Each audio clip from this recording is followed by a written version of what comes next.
Initially, I'd like to say it's really an honor to be here. I think the League of Women Voters is one of the best nonpartisan political groups that we have in this country. When I first was told by a good friend as my 18th birthday approached, you have to go and register to vote, I did. Registered on my birthday, and the first time that I had the option to vote, and every time since then that I could find one, I would always get my League of Women Voters Guide, and found it the most important thing to help me decide who to vote for. And if they didn't answer your questions, they were off my list.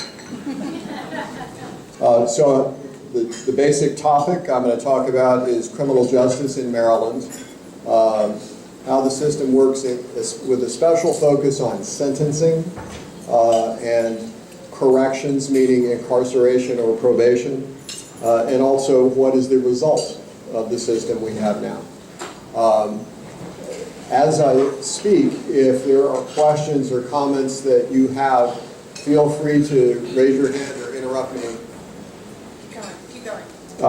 And I will try and respond to that. But I think it's always better, I do a better job of staying awake if I can ask questions myself when I'm sitting and listening to someone else, so it only seems fair.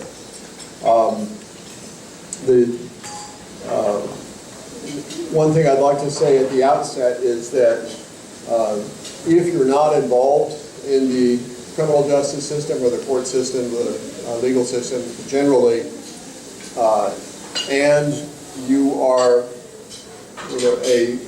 an economically well-off person, it may seem to you like the system is an appliance, like a refrigerator. You can count on it. It's always there. If you need to open the door and get something, you can. It's only when things go wrong, if your refrigerator doesn't work, that you worry about it.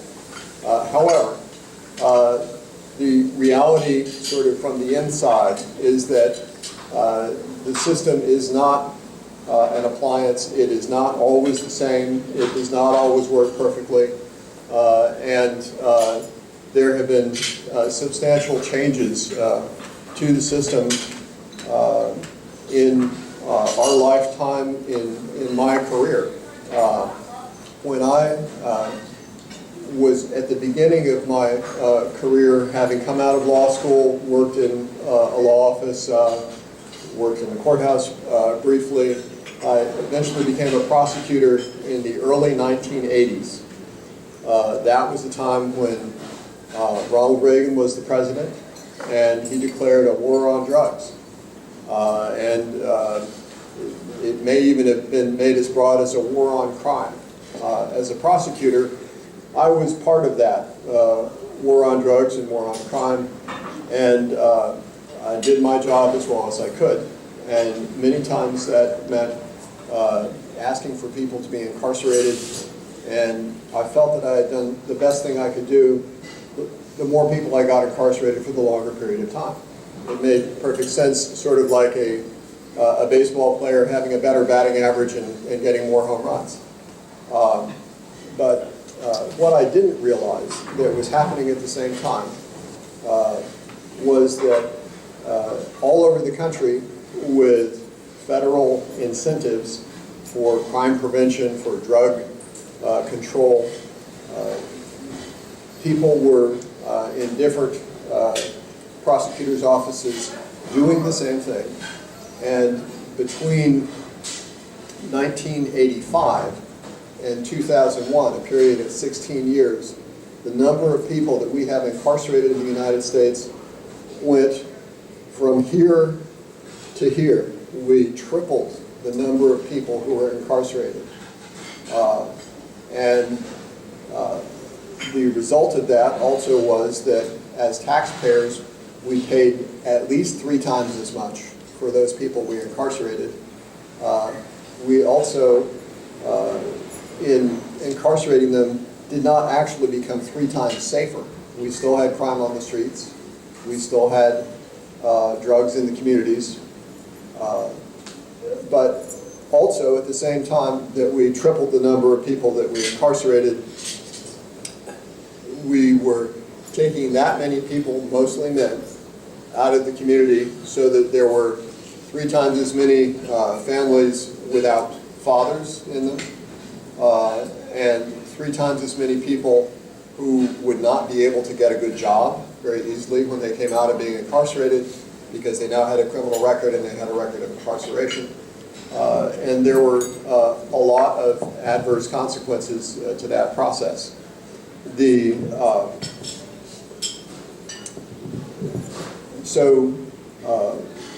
Having become a judge years later,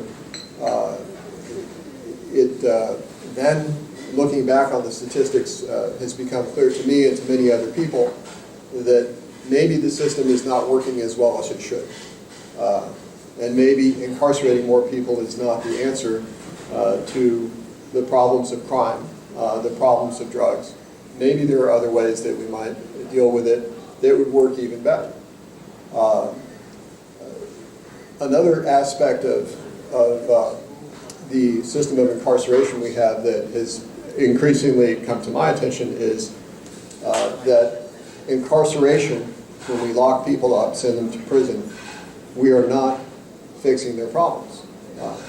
The statistics around the United States are that when a person is incarcerated, the 67% of them within 3 years will commit a new offense. And of those, about 52% of them will be back in prison within 3 years of that time. In the state of Maryland, our rate traditionally has been about that. 51, 52% are back incarcerated within 3 years. In recent times, we've done a little bit better than that. In the past couple years, we're now down in the 40s. But the question I think that we need to ask ourselves is this system working? If the purpose of the system is not simply to keep people locked up, but is to prevent crime, is perhaps to teach people the lesson so that they don't commit crimes again in the future, then is it really working if half or more than half of the people who go there are back again in 3 years?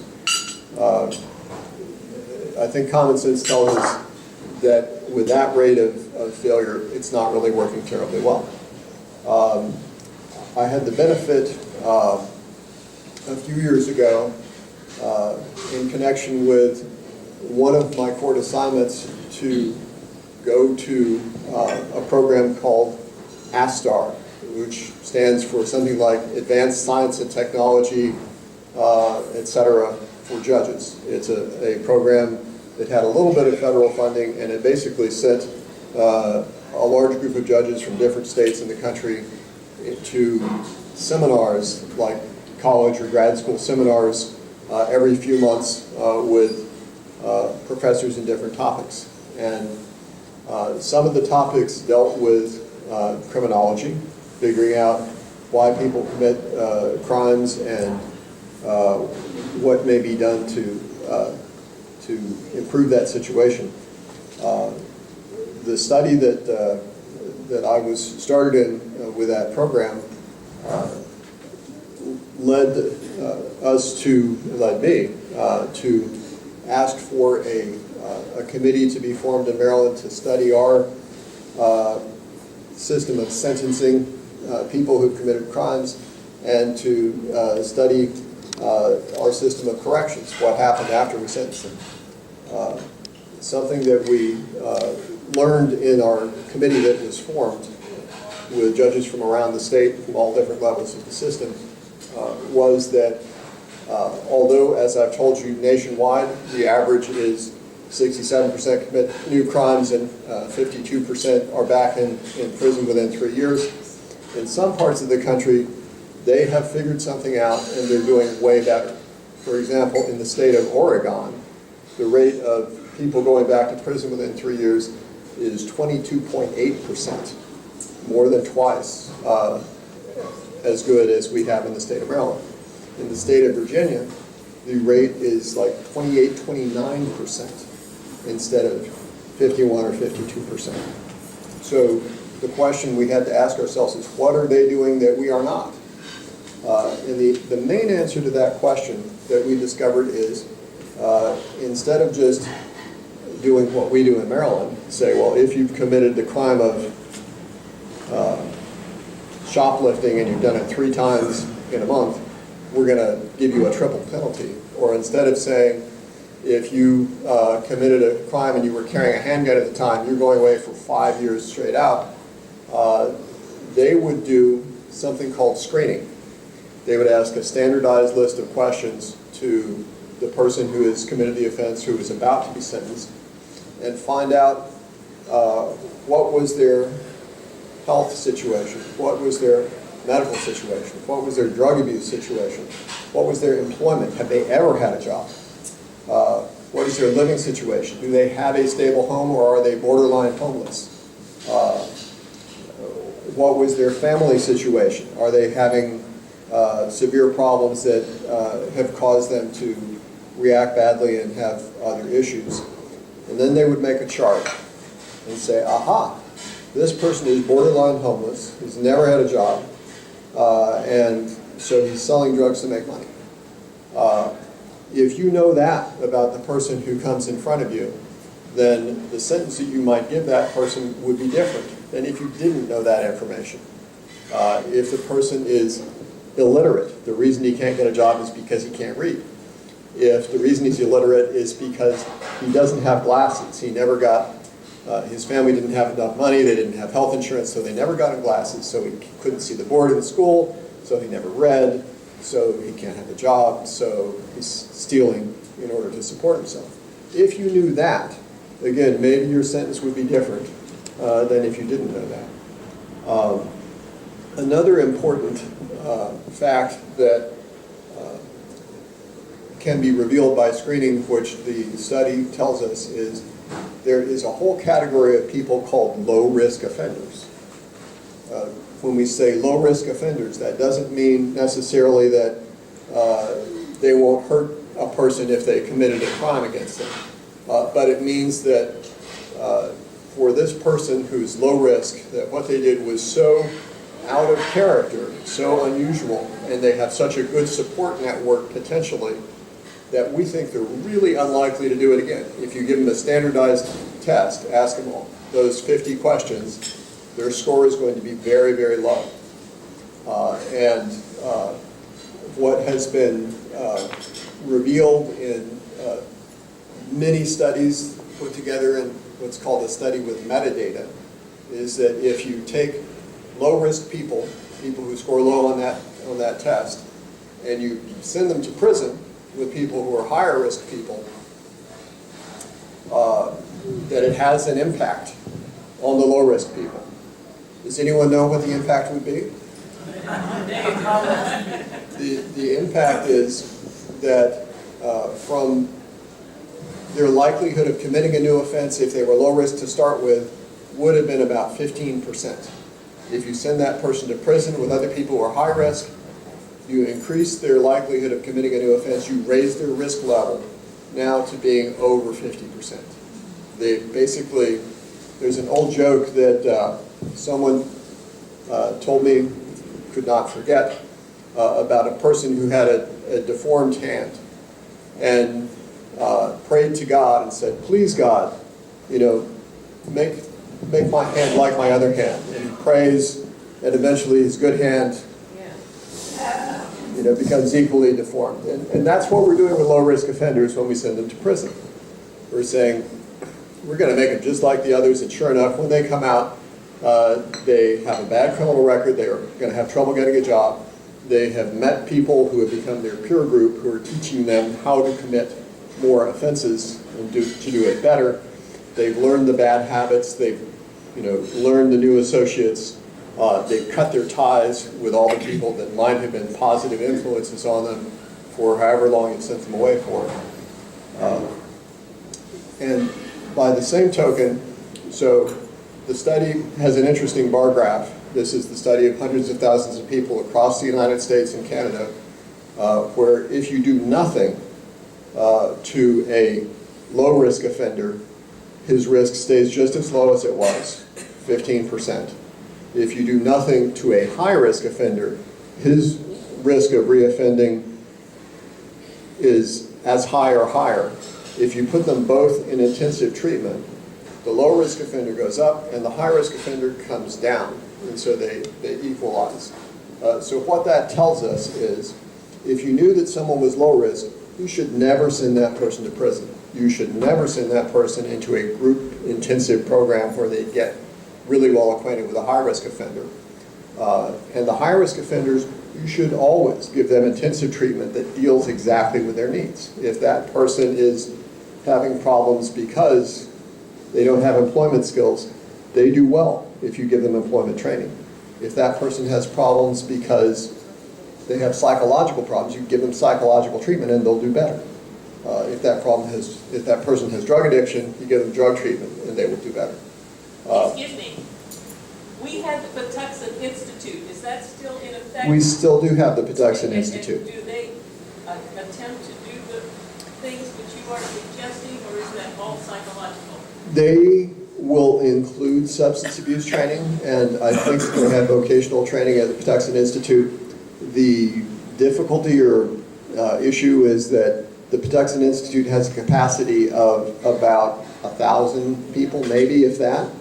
But the total number of people incarcerated in Maryland is more like 29,000.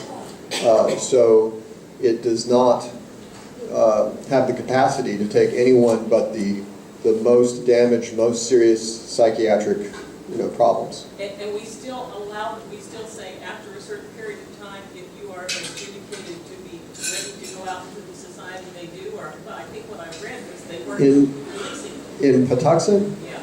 In Patuxent, their system is that they think in order to have an impact, they need to have someone as part of their program living there for probably 2 or more years. And because the inmates at the Patuxent, this is a psychiatric hospital that's in the state prison system, for anyone who didn't understand by the context. If you can't have them there that long, then you shouldn't send them there at all, because you're just going to be wasting the effort, because it's not a long-term enough to form new habits, to fully address their issues. So the effect is, with people having credit for time served, for good behavior, for participating in programs, they will be out in at least, most people, unless they're really horrible, at least a third less than their sentence time. Some people maybe close to half less of their time.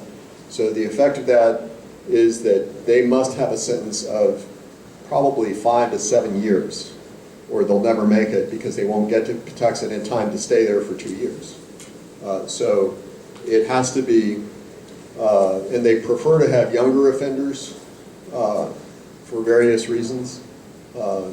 So it has to be a young person with a high sentence who has a specific psychiatric disorder that they think is appropriate. So was talking about screening in general.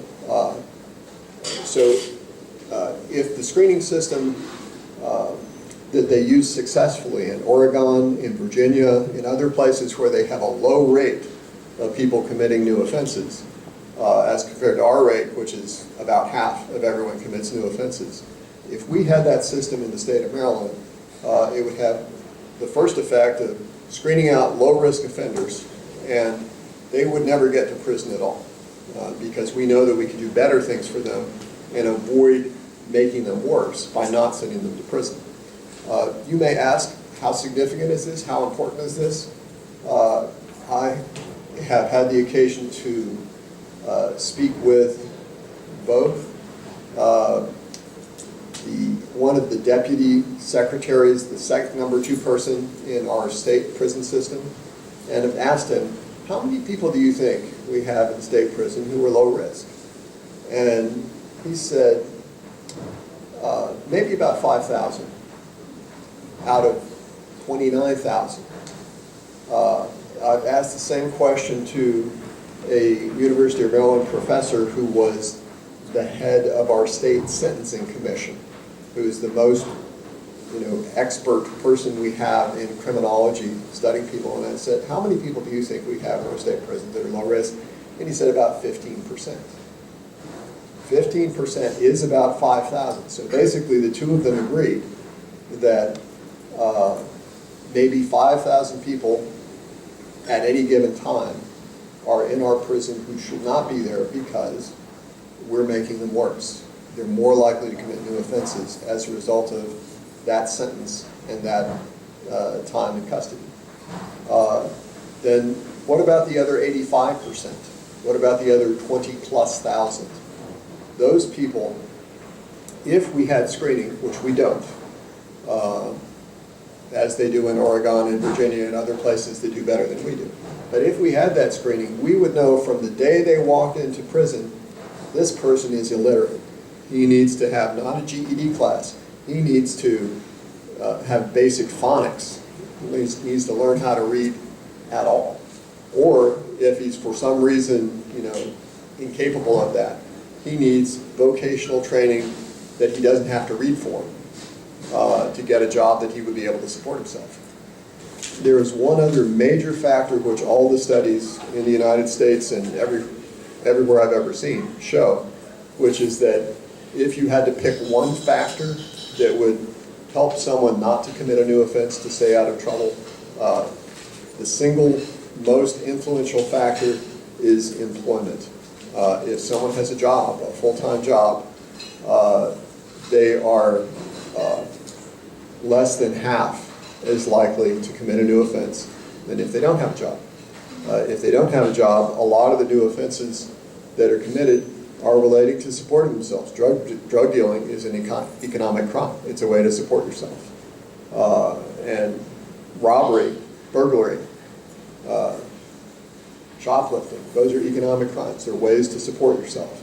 If you had another way to support yourself honestly, if you had a good job, then again, you would be less than half as likely to commit a new offense.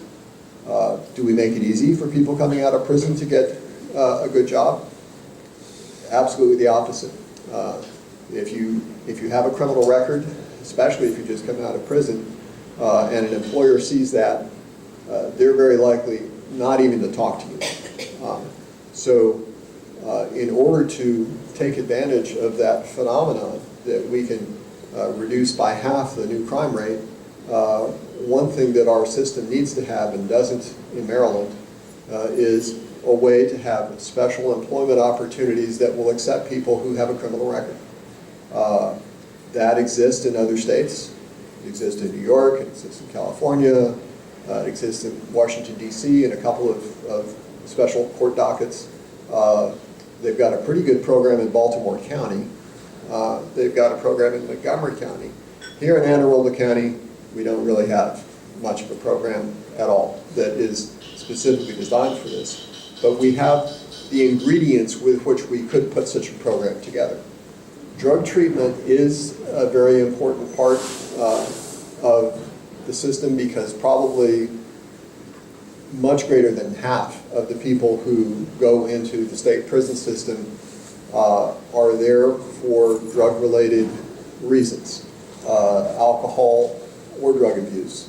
And with that high percentage, they probably all need to have drug treatment while they're there. It would be nice if we could keep drugs out of the prison, period.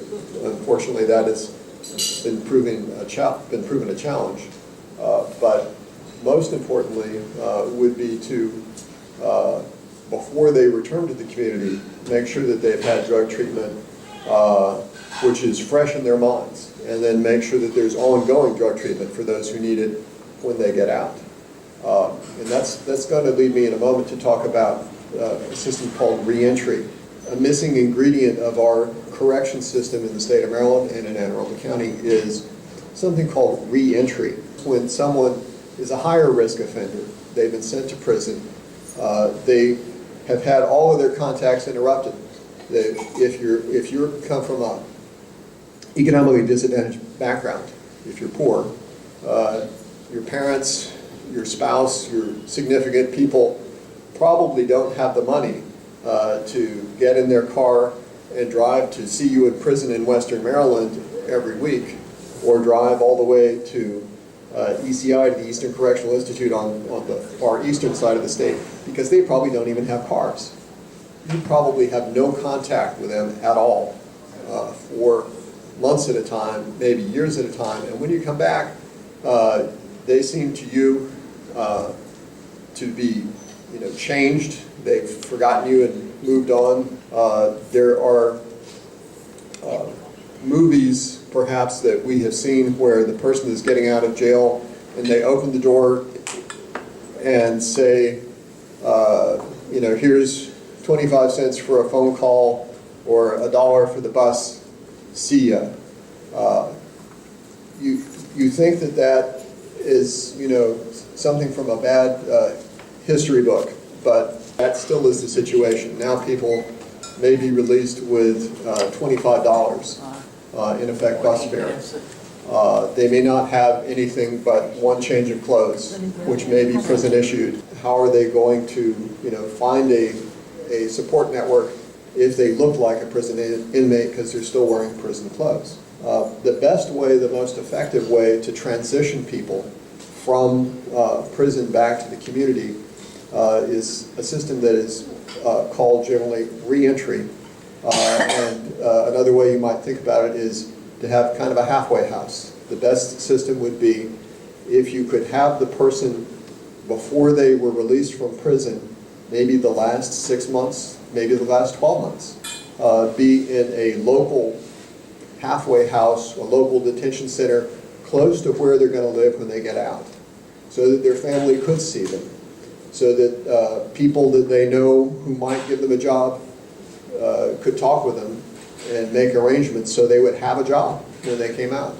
So that if there were local churches that were willing to be mentors or to provide some support or assistance, the people from that church or that support group could go and meet with the people for weeks, for months, to actually make friends with them, actually form a relationship before they get out.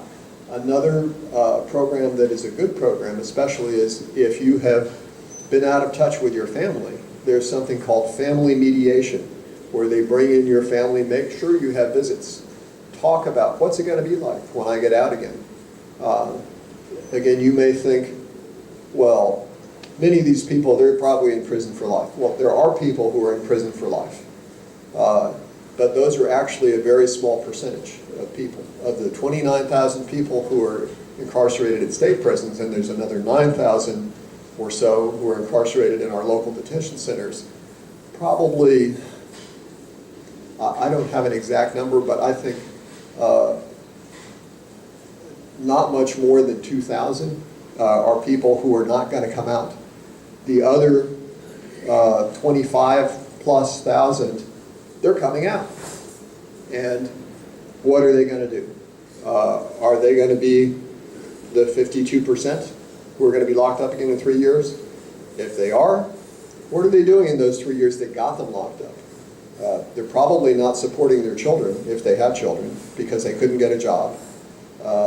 They probably are, causing more trouble for the other people with whom they're going to commit a crime.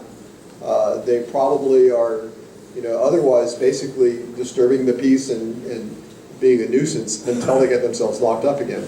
Is that what we want? Or do we want to try and have a system which can transition them slowly, carefully, help them reestablish their contacts with their family, try to establish, perhaps for the first time, contacts with an employer so they can support themselves, be taxpayers. If they have children, they can support their children, hopefully show their children how it is possible to be a good citizen and to obey the law, to stay out of trouble.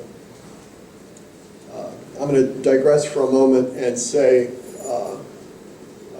a friend of mine, I think a member of this League of Women Voters, Pat Schenk, Yes. anyone know Pat? Told me a story the other day when we were discussing this. She was a teacher before retiring, and one day at recess was listening to a couple of her students, like 11 or 12 years old, talking to young boys who she knew lived in public housing, had disadvantaged families.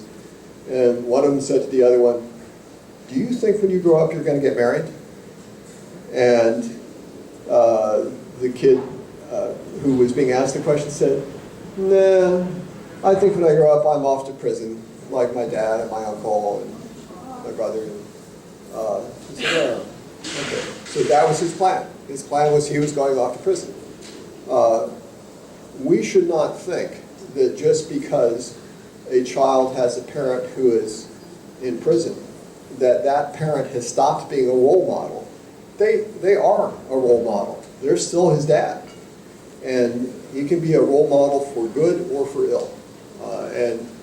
So it is important that we try, when people have been incarcerated, to help them make it right and make a new start in life in every way, in every part of their lives. I understand among the elderly in prison, a notable part of them don't want to be released. They've developed their own life, and I certainly we could do more for them. But they don't want to go out and face the world after 20 years in jail. They have a lifestyle in jail. So anyway, I understand that it's true in some of the prisons in West County here, that you have an elderly population who don't want to leave. I know there is an elderly population, and one of the other statistics that is unmistakable when we read about it is that the rate of new offenses by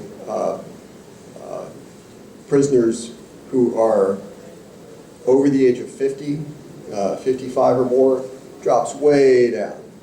Just like, in essence, they're ready to retire from being a criminal, just as much as they might be ready to retire, if their health is failing them. So that one of the movements in the prison management community is to put those people out, parole them as quickly as possible, because it's a freebie. They're basically, you're able to send them out and know that they're really unlikely to commit new offenses because they're old and slow enough that it's just not going to happen, or they're going to be easy to catch. But it may be, if you've been in prison for more than half of your life, it makes perfect sense. Why would you want to change? You've got a health plan, you've got a social group. That's not, necessarily an endorsement of the system. Ma'am? I was going to ask if there is any kind of a program. I think it would be called peer counseling, or people who committed nonviolent crimes. The worst thing is that nobody can get a job. You can't get a job if you've got an unblemished record right now. Everybody's, looking for jobs. Wouldn't there be a way for them, to people like that, to work within the penal system? That would be a job record they could bring to a new employer. Is there anything like that? There really is an organization like that was started especially in California, and it's spreading out to be a national movement called Homeboys Network, or Homeboys Company. I'm losing the last part of the name. But basically, someone in the California system who is not an inmate, I think maybe he was a monk or something like that, came up with the idea of, we should have a entrepreneurial system, a co-op, where everyone in the system is an ex-con, is a former prison inmate, but they are all going to be serious. They're going to, as a peer support network, support each other. One of the things that they did was they formed a bakery. And the bakery is now a very big operation, selling Homeboys cupcakes, and Homeboys bread and so forth. And they make a lot of money. I think that, but the idea of inmates supporting inmates and organizations that are there exactly to employ people who have a criminal record is an excellent idea, because if that is the purpose of the organization, they're not going to reject someone just because of the record. In the Homeboys Bakery, the word is that if they see someone on the assembly line or on the bakery aisle who is slacking, they're going to go talk to them and say, hey, you know, we're paying you $10 an hour or whatever they're paying, and you're not keeping up. You know, you're going to be out of here if you don't straighten up, because we need everyone to do their job in order to make a good profit, and we're going to get a bonus at the end of the month if we meet our quota. So, you know, that is an excellent system. It seems to me that we use incarcerated people to refinish furniture to resell at our warehouse. Within the state prison system, Yeah, they have a system called, they've changed the name of it in recent years. I think it's called Correctional Enterprises something, but has there been any idea of that is an taking that excellent program. taking that forward to the point where these people go into business refinishing furniture when they leave the system? I have mean, not it's heard of that. What I have heard is two things. One is that Correctional Enterprises job training program is one of the most popular programs in the prison. All the inmates would like to be in that. But again, there's only a couple thousand slots for it, as opposed to in the high 20s of thousands of inmates competing for those slots. But the people who are in the program, as a result of having good job skills, they get jobs on the outside. And they have glowing letters of recommendation for the people that they have worked with in the prison. They are like the exception to the rule of not being able to get a job despite that. If they have a glowing recommendation, this person is an excellent machinist, this person is an excellent operator of, you know, the woodworking equipment, they have a chance to get a job. But the problem is we don't have enough of those jobs in the system. If it were up to me, you know, if I ruled the world or the state prison system, I would make sure every single person had a job and had, you know, solvable job skills before they got out, and had a letter of reference, and you would ideally also perhaps be looking for the jobs that there's more of a market for. If we need more people who do X, then we should be training more people in the prison to do X on the outside. Ma'am? Given what we have determined works in other states, like Oregon and California, what is the resistance in Maryland to implementing some of these programs?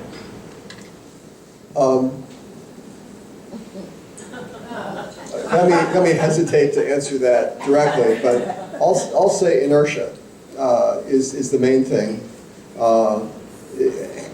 That's one part of it, and another part of it is what got Richard Nixon and Ronald Reagan elected, in part, was being tough on crime.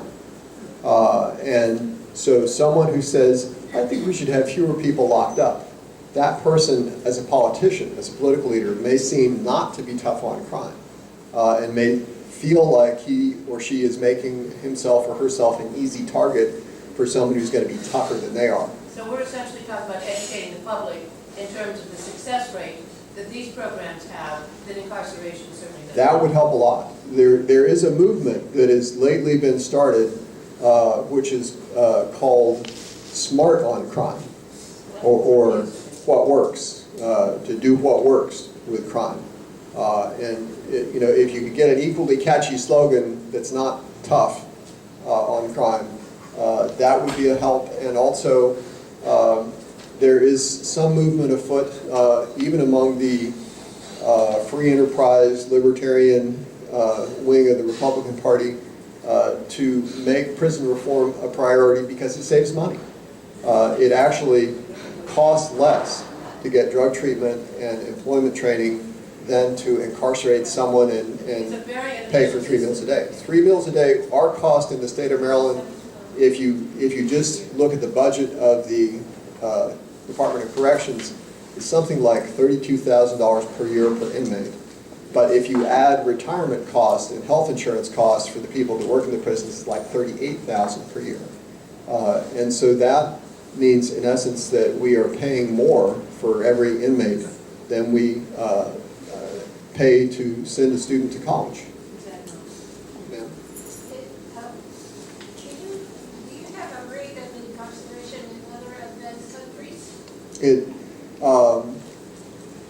I would need to look it up to tell you exactly, but I can tell you that the United States is number one. We're number one.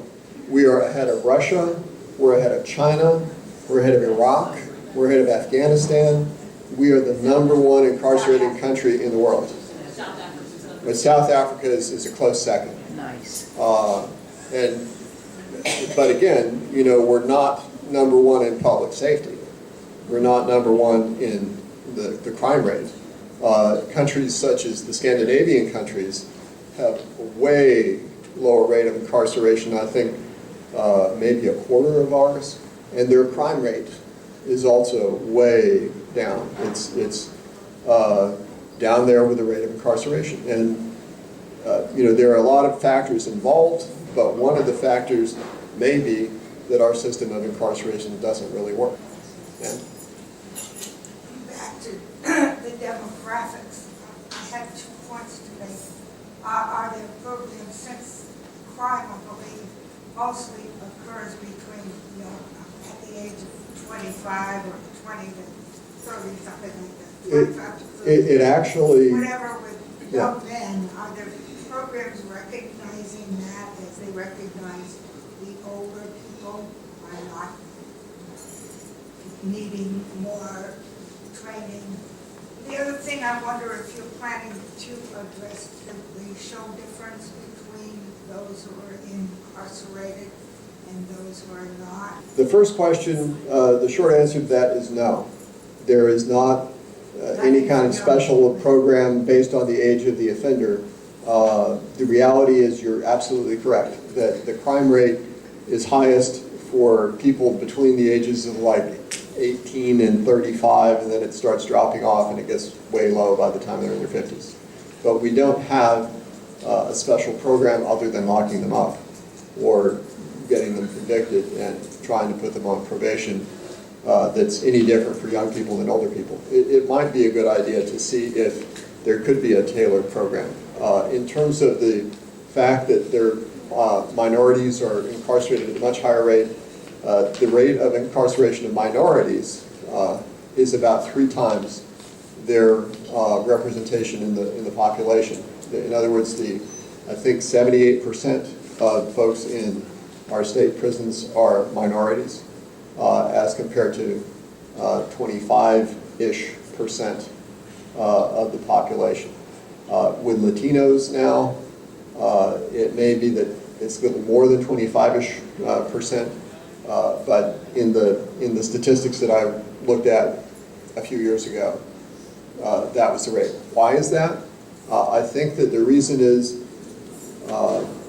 largely socioeconomic, that because the rate of unemployment, the rate of completing an education, the rate of homelessness, being disadvantaged is much higher for minorities than for the white population.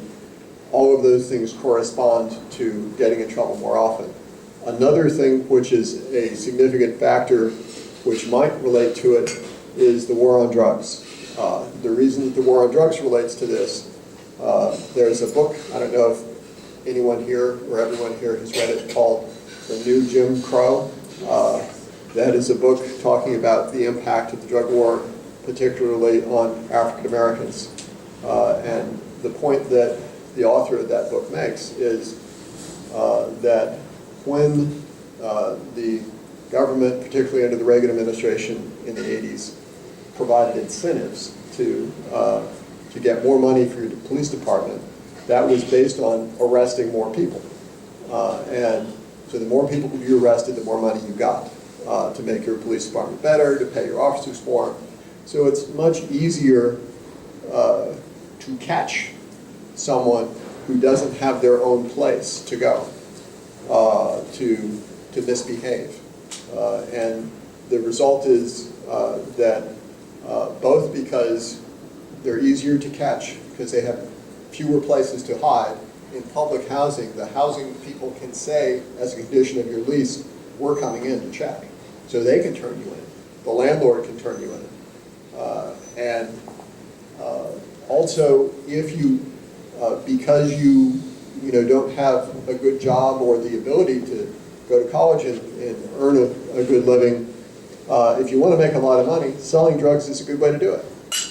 So selling drugs is also perhaps got more incentive for people in poor minority communities. So all of those things mean that there is a greater ease of finding people and arresting them in that community. And then once you've got them onto the treadmill of getting a criminal record, not being able to find other employment, they have more incentive to stay on the treadmill and to sort of work harder at being a drug dealer or work harder at whatever else it is that is the only thing they know how to do because they've got this criminal record. For the folks that we are talking about who are poor, mostly many minorities, poor education, the Great Depression is every day.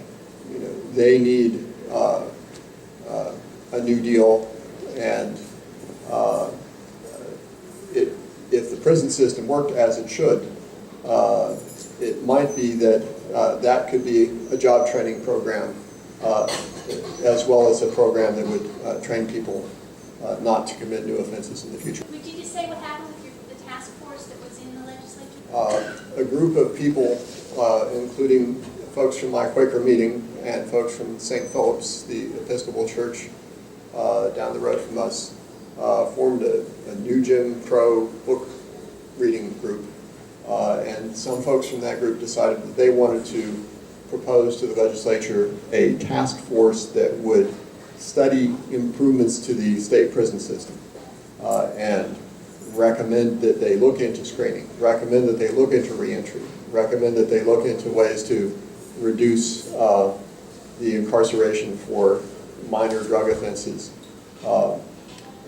What we were told very early in the process was that because the state budget was very tight, they did not want to have any task forces at all approved because it would cost, in order to have this task force be staffed, a little over $50,000. In other words, it would cost 1.5 inmate years in order to have a task force that would potentially lead to the reduction of thousands of inmates in the state prison system. So rather than spend the cost of 1.5 inmate to reduce thousands, they said, not so much for the task force this year. Still, we got within one vote of coming out of the Senate committee, and we got a lot of favorable response from other legislators. I think the people who proposed that legislation are going to propose new legislation next year. But in the meantime, something which I began mentioning at the start of this performance, this presentation, I won't call it a performance, and would like to say again at the conclusion is that leadership in state government is very important when it's state law that has sort of created the difficulties for us. Right now, we have many people running for governor, and some of them have taken a position that we should look into trying to fix the state correction system, and some of them have not. So I would encourage everyone, as you're looking at the candidates, to ask them if they think it's a problem, what would they do? What do they think might help to improve the system, and would they make that a priority of their administration? I think it does need to be a priority because the system isn't working very well, and we have so many people incarcerated who could do so much better if we had other forms, other methods of corrections for them. So anyway, thank you for letting me come and talk to you today, and thank you for all the work that you do on many issues as the League of Women Voters.